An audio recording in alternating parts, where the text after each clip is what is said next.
Bom, pessoal, vamos começar mais uma videoaula aí. Eu vou falar um novo assunto aí que são sistemas cliente-servidor. Vamos começar conceituando o que é um cliente e o que é um servidor, máquinas clientes e máquinas servidor. O primeiro conceito aí é que máquinas, quando entram numa rede, elas viram hosts. Então, toda vez que se vê um host timeout connection, host do not response, ele está se referindo a máquinas que não responderam, que não estabeleceram conexão dentro de uma rede. Então, dentro de uma rede, seja servidor ou seja cliente, a máquina se chama host. Vamos começar pelo lado mais fácil, que é a máquina do cliente. A máquina do cliente não significa necessariamente cliente. Significa que é uma máquina que acessa algum serviço na rede. Então, se você acessa a rede internet, você é um cliente de internet. Se você tem uma estação de trabalho no seu emprego, você tem uma máquina cliente da estação de trabalho aí da sua rede corporativa. Máquina servidor são hosts que servem algum tipo de serviço para a rede. Para que exista um cliente, tem que existir um servidor. Para um serviço acessado, precisa ter um serviço que dá o acesso. Então aqui nós temos o exemplo do DHCP, que é um servidor de IPs. Então quando você entra numa rede de computadores e não precisa configurar IPs, gateways, DNS, rotas, não precisa fazer isso, já configura automático, é porque tem um DHCP server por trás dele.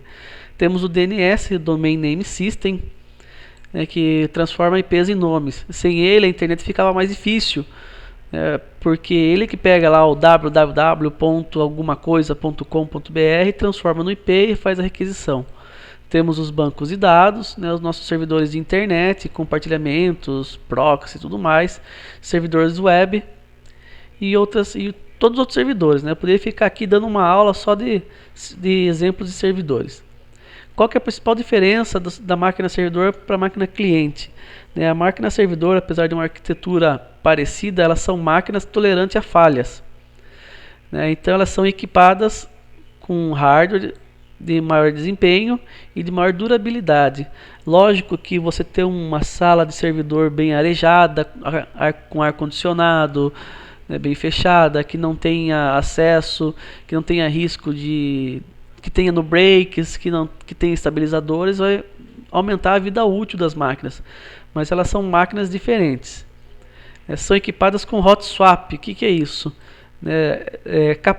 Tem a capacidade de trocar dispositivos com a máquina ligada, e trazem algumas redundâncias de dispositivos, por exemplo, 2 ou 3 placas de rede, 4, 5 discos, 2 fontes e tudo mais, e possui o RAID aí, que vai ser um dos nossos assuntos dessa primeira parte aqui.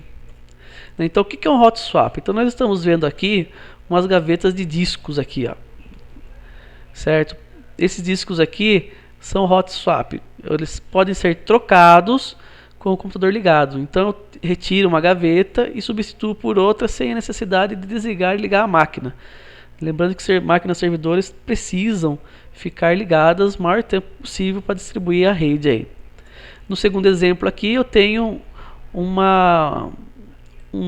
hot swap de fontes, onde me capacita a trocar as fontes com o computador ligado. Então eu tenho 3 fontes aqui ligadas e com até 1 ou 2, dependendo da configuração, eu consigo manter a máquina ligada por tempo suficiente para trocar a fonte danificada.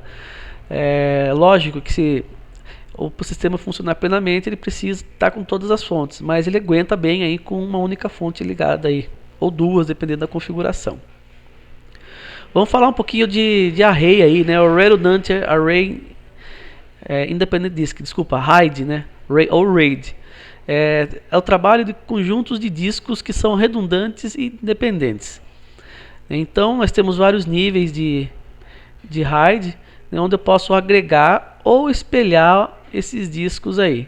Atualmente, nós temos um nível maior que é o 6, mas vamos dar uma olhada aqui em todos os níveis do 0 ao 6. O RAID ele pode ser feito por hardware ou por software. Lógico que por hardware ele é muito melhor, porque não vai passar por nenhum tipo de processamento. Mas para que aconteça um RAID por hardware, eu preciso que a placa de disco, a controladora, tenha esse suporte de RAID. Então se vier RAID aí, então tem suporte nisso aí. Você tem que olhar na BIOS do seu servidor, do seu computador, para ver se isso está disponível.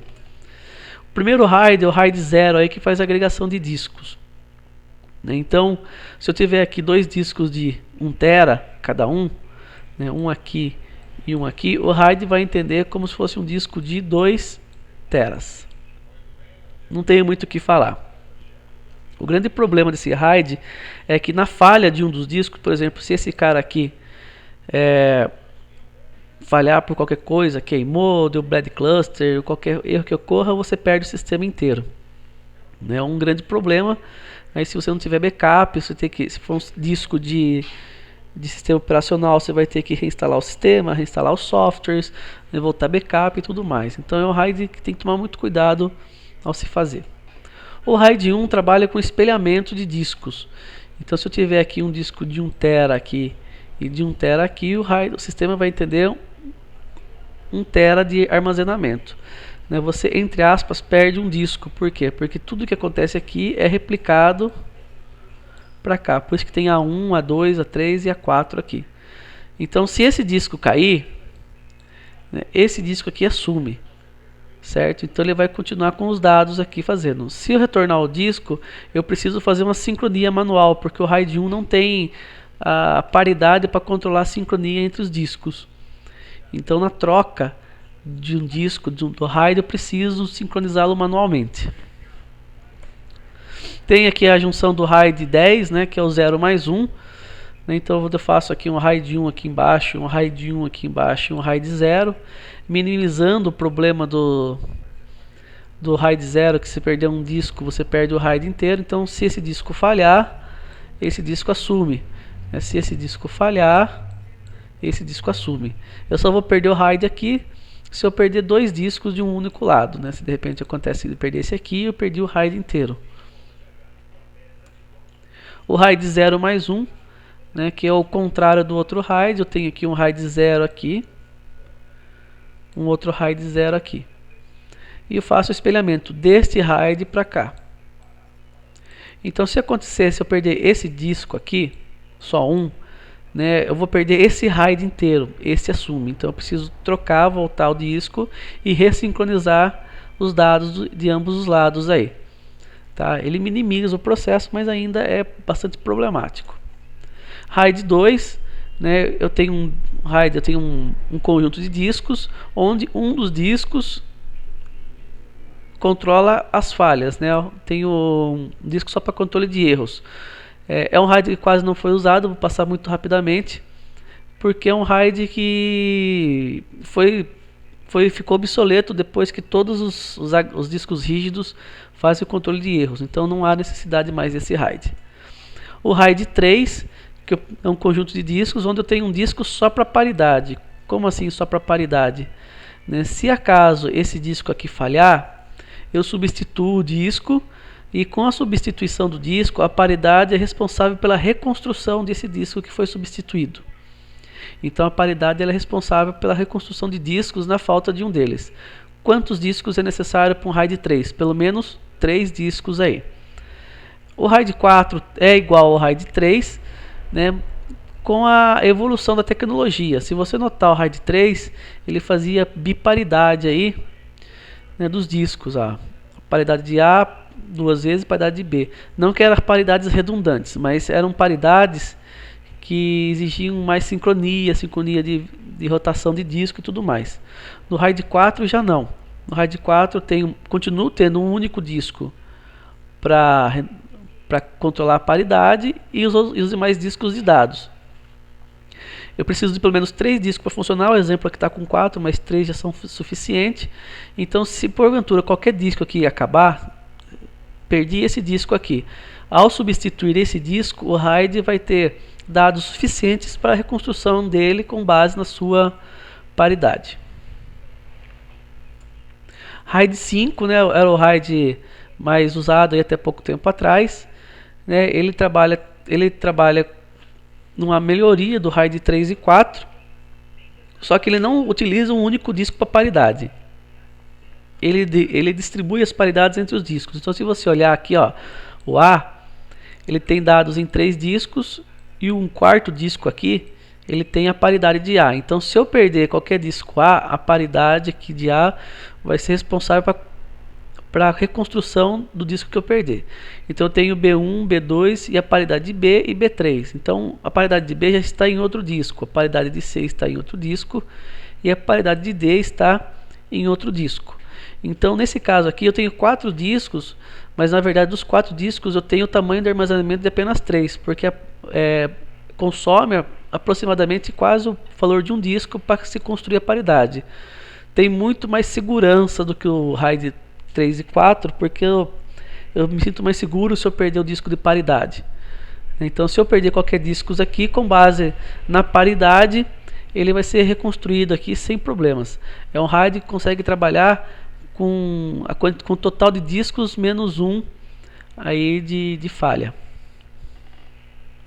O RAID 6, que é o atual, né, ele trabalha com a biparidade aqui, ó. Por isso pode ver que é paridade de A e paridade de Q. Então ele distribui a paridade entre os discos, mas ele faz uma biparidade entre discos diferentes, certo? Ó. O que é muito mais seguro em relação ao RAID 5. Ele também tem uma capacidade maior de armazenamento em relação ao RAID 5 pela evolução da quantidade de discos aí. Qual que é a principal desvantagem desse RAID? Ele ocupa muito mais espaço para fazer a paridade. Então você tem menos espaço de armazenamento. Então praticamente aqui nesse conjunto aqui de 5 discos, eu vou perder quase 2 discos só para paridade, né? E você ganha em segurança, mas você perde em capacidade de armazenamento, né? Mas enfim, né? É um RAID bem utilizado hoje, vem todas as controladoras. Aliás, o RAID 5 e o 6 vem em quase todas as controladoras hoje de servidor aí das máquinas. Bom, pessoal, essa é a primeira parte aí dos sistemas cliente-servidor, né? Falei um pouquinho mais da área da parte do servidor, de troca de disco, de hot swap. Na próxima aula a gente vai continuar o assunto aí.